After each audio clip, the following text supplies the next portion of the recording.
Bonjour frères et sœurs, peuple de Côte d'Ivoire, peuple africain. Heureux de me retrouver devant vous encore pour continuer ce qu'on a commencé. Mes frères, mes sœurs, je suis content de me retrouver devant vous parce que c'est vrai qu'il y a eu vraiment un accrochage, si je peux parler comme ça, des informations que je vous donne.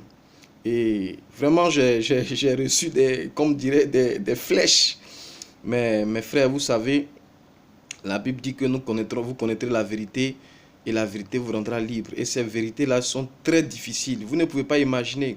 Quand le Saint-Esprit dit, je vais révéler la vérité, mes frères, vous ne savez pas ce que c'est que la vérité. Donc, tenez-vous prêts parce que vous pensez que vous êtes dans le vrai. Vous pensez que vous êtes dans le vrai. Et quand on vient vous dire que ce sur quoi vous avez placé votre confiance là n'est rien d'autre que le faux, c'est normal que ça puisse choquer. Mais c'est une vérité. Je prends un exemple pour comprendre, pour que vous puissiez comprendre. Tu as vécu avec quelqu'un, tu étais dans une famille, tu as aimé le monsieur, tu as aimé la maman, c'est ton papa, c'est ta maman. Et puis un bon matin, on vient te dire que non, en fait, ce que tu appelles ton papa et puis ta maman là, en temps normal, ce ne sont pas tes parents. Mais ils t'ont volé à tes parents. Vous comprenez un peu? Mais c'est difficile. Ce ne sera pas facile, j'en suis conscient. Mais mes frères, c'est la vérité.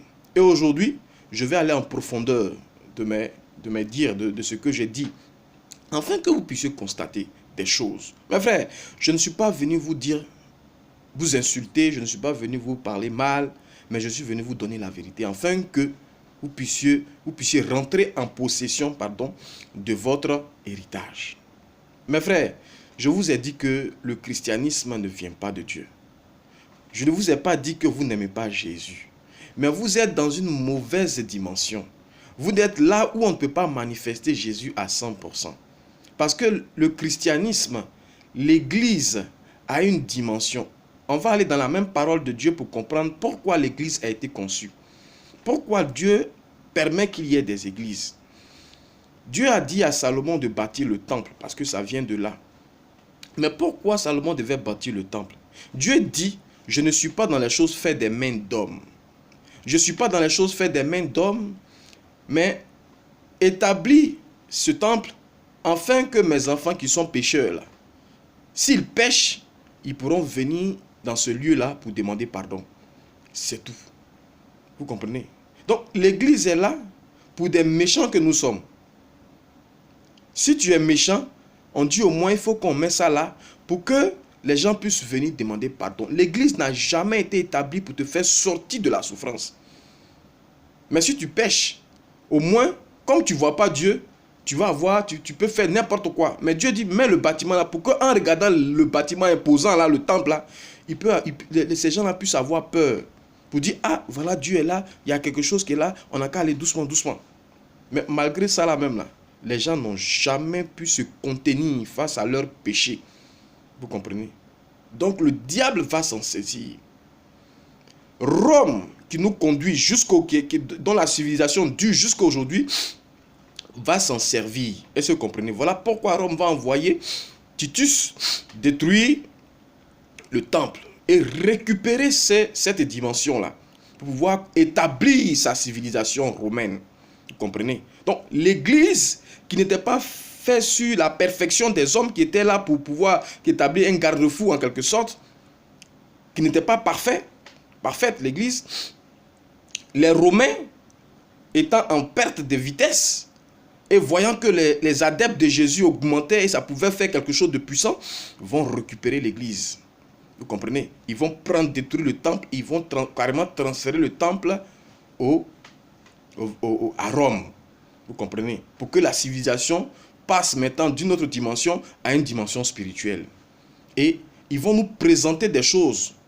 Et effectivement, pour ne pas que nous rentrons dans une dimension de perfection, mais que nous soyons toujours esclaves. Parce que si quelqu'un est esclave, mais tu ne peux rien faire au démon.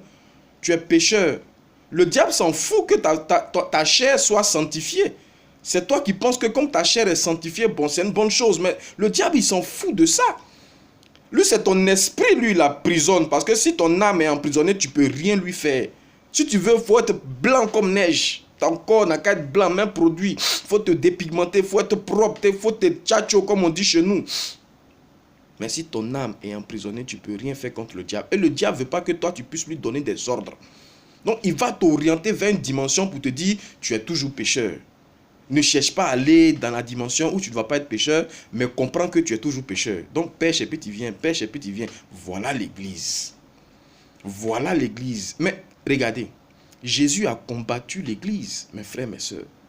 Jésus a combattu l'église et ceux qui sont dans l'église. Il dit, vous endormez mon peuple. Vous tuez mon peuple. Vous pensez que vous êtes des docteurs de la loi, mais vous n'êtes rien. Mais il a dit dans la Bible, n'appelez personne Seigneur, mon Père sur la terre. Il a dit, vous savez ça, mais je ne sais pas, mais c'est difficile. Il dit, ils sont là, ils sont habillés en longue robe. Mais qui est habillé en longue robe? Il a dit dans la parole de Dieu, vous voyez ça, mais non, ce n'est pas possible, vous allez toujours dedans. Je ne vous dis pas de ne pas chercher Jésus, mais là-bas où vous êtes, ce n'est pas bon. Ça ne peut pas vous aider, mes frères, mes sœurs. Regardez, l'église c'est quoi? L'église c'est ta maison. L'église c'est ta maison, mon frère, ma soeur. Oui, l'église c'est ta maison. C'est ta maison parce que dans la Bible est écrit, moi et ma maison nous servirons l'Éternel. Vous comprenez un peu? L'église c'est ta maison. Ton mari, ta femme et tes enfants. Voilà pourquoi Dieu dit, établissez l'église, la sainte famille que vous allez chercher ailleurs. Là. La sainte famille, là, c'est votre maison. Ne sautez pas votre maison pour aller ailleurs. Parce que quand tu vas dans une communauté religieuse, mes frères, c'est-à-dire que c'est la vision de la communauté que tu établis. Tu n'établis pas ta vision. Donc tu es pécheur. Péché veut dire rater mon objectif. J'ai raté mon objectif. Donc Dieu va te donner une mission, toi et ta maison. Mais tu vas laisser ça pour aller dans une autre église, pour contribuer à la mission de l'église, mais pas ta mission. Donc tu es un pécheur. Tu es un pécheur. Revenez dans votre maison. Revenez dans votre maison et allumez la flamme de votre maison. Pour qu'il n'y ait plus de souffrance dans votre maison. Donc je ne vous insulte pas, je ne vous oriente pas vers quelque chose de méchant, mais je veux retrouver votre identité. Vous comprenez? Je vais vous expliquer la dimension de l'église, mes frères, mes sœurs. Comment c'est que ce poison, l'église, et les enseignements qu'il nous donne. Regardez, je vais vous dire quelque chose. Quand on parle de la Genèse c'est quoi? Le commencement. Mes frères, si tu ne connais pas ton commencement, tu es perdu. Si tu ne connais pas ton commencement, bien évidemment, tu es perdu parce que tout commence par le commencement. Vous comprenez? Donc, le diable, l'église, va nous donner une mauvaise orientation de ce commencement pour ne pas qu'on soit dans la dimension qui va nous permettre de retrouver notre perfection. La perfection est de ce monde. Nous devons rentrer, nous devons chercher la perfection. Mais l'église nous enseigne, non, on ne peut pas rentrer dans la perfection. Oh, Dieu est mort pour la perfection. Regardez ce que l'église va nous dire. Nous provenons d'Adam et Ève. Mais c'est une aberration. C'est une malédiction. Mes frères, mes sœurs, c'est une malédiction. Dieu dit, ayez l'esprit des enfants pour voir ce qui se passe dans la vérité. Mais demandez à votre enfant, Papoutou, est-ce que tu peux te mettre avec Mamoutou pour faire enfant? Votre enfant va dire, papa, c'est trop sale. Vous comprenez? On dit, nous provenons d'Adam et Ève. Ça veut dire quoi? C'est Adam et Ève qui a peuplé le monde. Mais pour que Adam et Ève puissent avoir peuplé le monde, il fallait que quelque chose se passe. L'inceste. Il faut que deux enfants qui sont sortis du même ventre couchent ensemble pour produire d'autres enfants. Vous comprenez? C'est l'inceste. On ne peut pas expliquer ça autrement. C'est l'inceste. Donc, quand on vous dit que vous provenez d'Adam et Ève, on vous dit que vous êtes incestueux. Vous êtes maudits. Vous comprenez un peu? Parce que naturellement, Dieu ne peut pas être aussi limité pour voir l'abomination. Les gens vont se multiplier dans l'abomination. Vous comprenez? J'ai approché cette question-là à plusieurs hommes de Dieu. Ils m'ont dit non. Dieu a utilisé ça avant. C'est vrai que maintenant ça ne va pas, mais il a utilisé ça avant. La preuve, Abraham a marié sa soeur. Il a dit, mais attends, c'est difficile. Hein? Parce que quand vous lisez la même Genèse là, Dieu dit, la postérité de la femme. Le pouvoir vient de la femme. Ça ne vient pas de l'homme.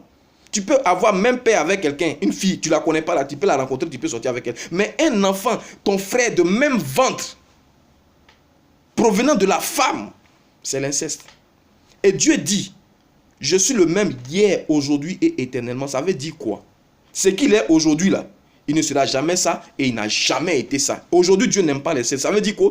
Ça veut dire qu'il n'a jamais aimé l'inceste et il n'aimera jamais l'inceste. Voilà le micmac. Voilà la vérité.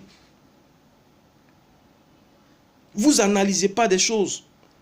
Dieu ne peut pas utiliser l'inceste pour pouvoir peupler la terre. C'est pas possible.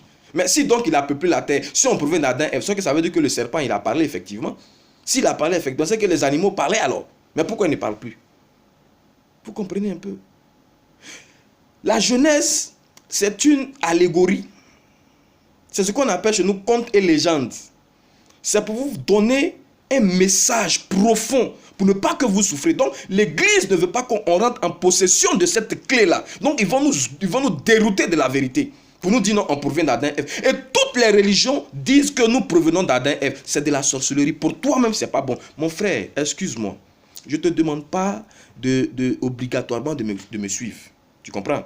Je ne te dis pas. Si tu penses que ta situation de grâce là, ça te fait plaisir, reste dans ta dimension de grâce. Mais si quelqu'un, toi tu cherches, tu veux comprendre pourquoi tout se passe, je te dis là, il faut comprendre. Vous comprenez? Parce que c'est une sorcellerie. Toutes les religions disent que nous provenons d'Adam et Ève. Mais regardez bien, on dit le serpent parle. Mais quand on fait des contes là, on donne des paroles aux animaux. On donne la parole aux animaux. Le serpent est venu, il a dit, si c'est le serpent, vous avez son code. Mais quant à ce qu'il y a Ève et puis à Adam, on ne connaît pas son code. Mes frères, laissez-moi vous dire, quand l'Esprit Saint vient là, c'est ces choses-là qui révèlent. Aussi dur que ça puisse être, c'est la vérité. Adam et Ève, c'est un code, c'est un message adressé aux enfants de Dieu. Mes frères, le jardin d'Éden, il y avait Adam et il y avait Ève, l'époux et son épouse. Je vous parlais de la maison, de l'église. Le diable, son combat, c'est de détruire la maison, votre maison. Parce que le jardin d'Éden, c'est votre maison. C'est là où vous vivez avec votre époux. C'est rien d'autre. C'est ça qui est l'église.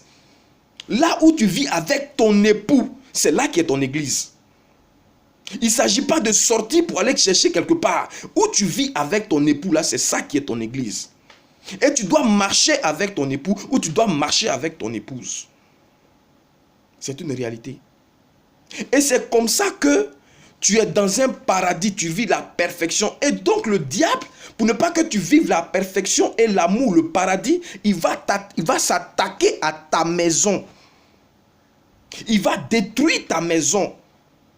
Donc il faut qu'ils établissent des entités pour que vous abandonnez votre maison et puis vous partez vous asseoir dans des entités qu'on appelle église, temple, tout. Et quand vous finissez là-bas, quand vous revenez à la maison, tous les problèmes sont encore là. L'église, ce n'est pas ce qui est dehors, en dehors de ta maison.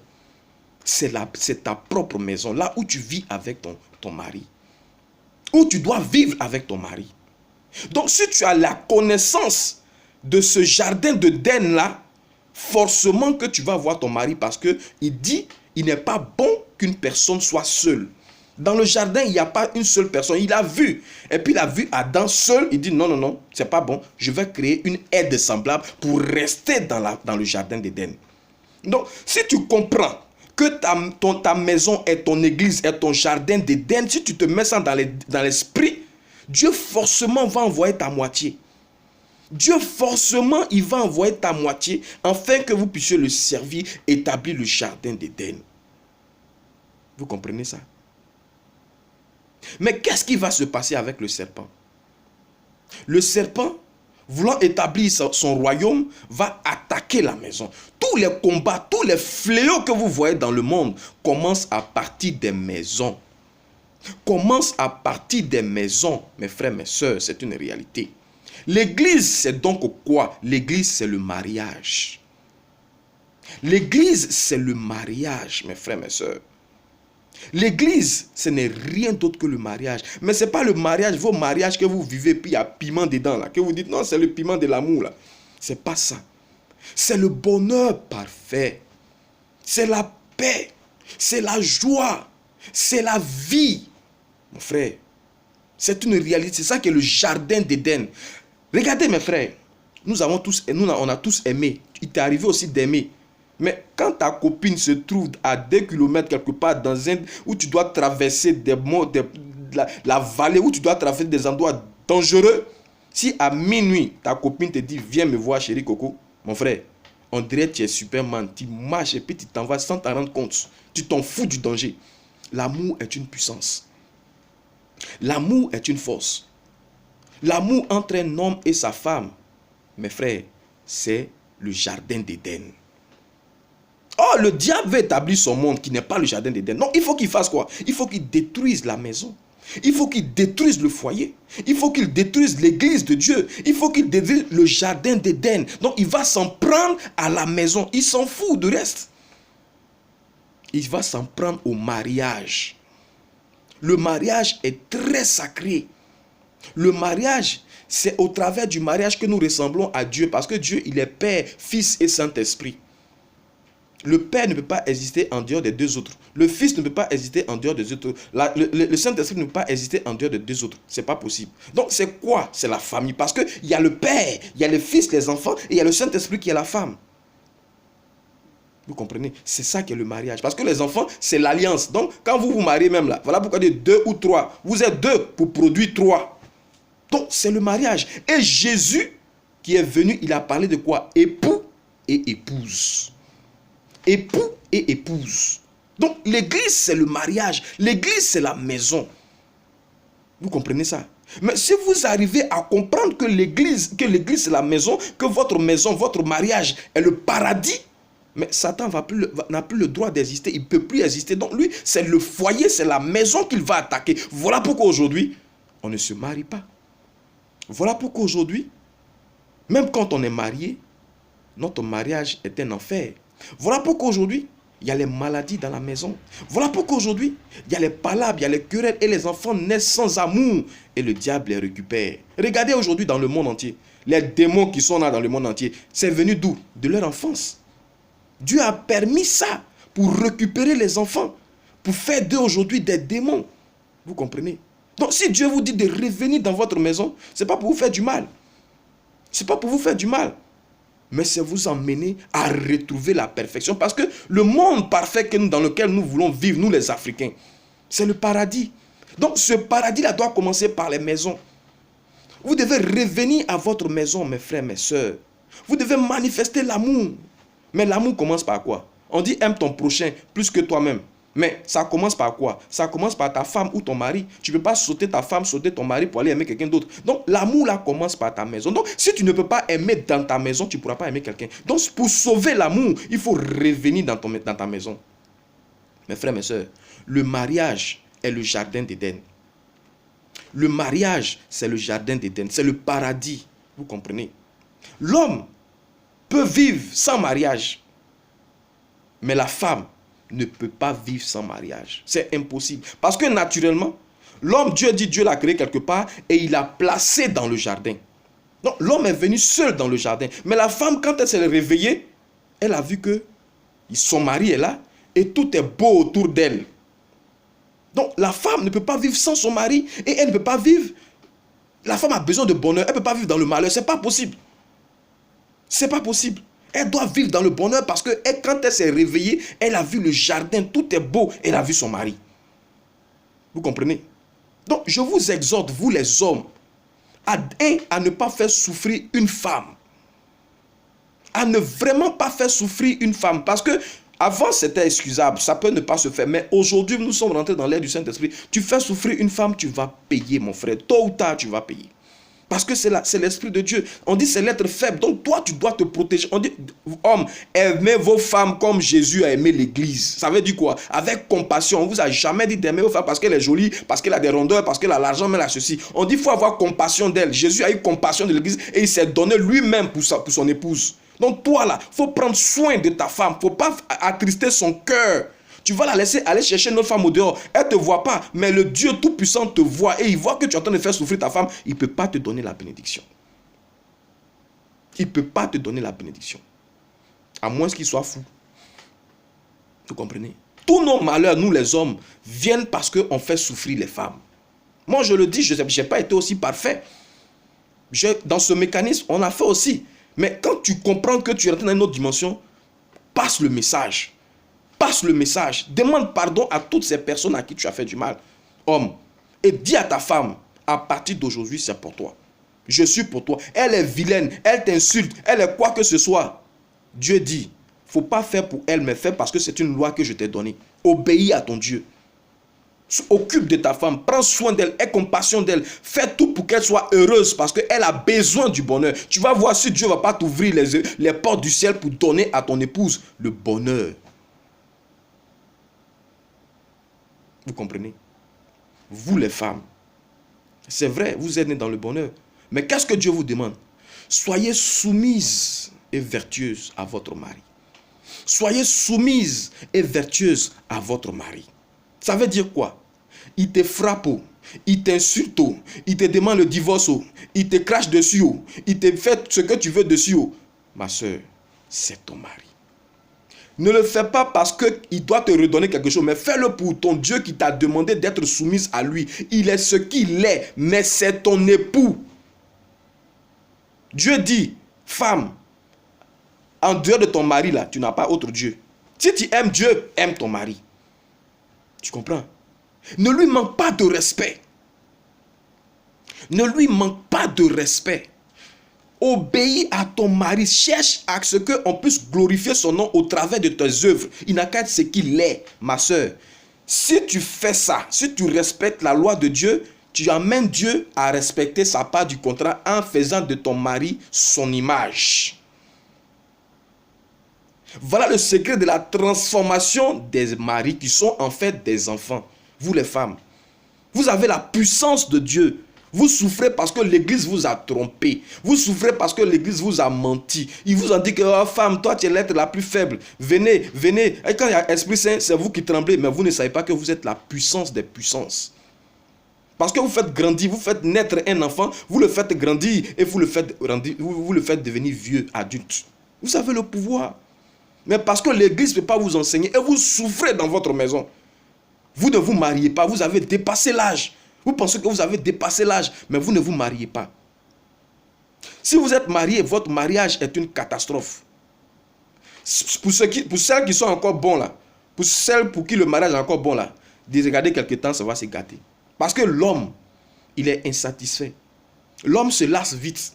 Donc, si vous ne rentrez pas dans la dimension spirituelle pour contenir vos maris, pour rendre docile, pour apporter un nouvel esprit dans la vie de votre mari, vous allez souffrir. Et le diable vous en veut parce que il vous en veut, il vous guette parce qu'il sait que c'est vous qui êtes la force de Dieu. Donc, son combat là, c'est contre vous les femmes. Voilà pourquoi il est passé par Ève au lieu de passer par Adam, à qui on a donné l'ordre de ne pas manger le fruit. C'est à vous les femmes que le diable en veut parce que vous êtes la puissance de Dieu. Dieu n'a pas dit que vous êtes le temple du Saint-Esprit, mais vous allez vous laisser votre Saint-Esprit là et vous allez adorer autre Saint-Esprit. Pourtant, vous-même, vous êtes le Saint-Esprit, vous les femmes. Le comportement des hommes que nous sommes dépend des femmes. Ton mari est méchant, il te frappe, mais couche-toi devant lui. Respecte-le. Pas parce que, à cause de lui, ils vont te dire que tu es folle, mais parce que ton Dieu t'a dit de le soumettre. Il ne t'a pas donné de conditions. S'il te frappe, s'il ne te frappe pas, il dit, un point, un trait, obéis à ton mari. Sois fidèle et vertueuse à ton mari. Mais quand tu vas respecter la parole de Dieu, Dieu va respecter son contrat. Il va descendre en ton mari un nouveau esprit. Mesdames, mes mamans, pas mesdames, mes mamans. Regardez, je vais vous donner un secret.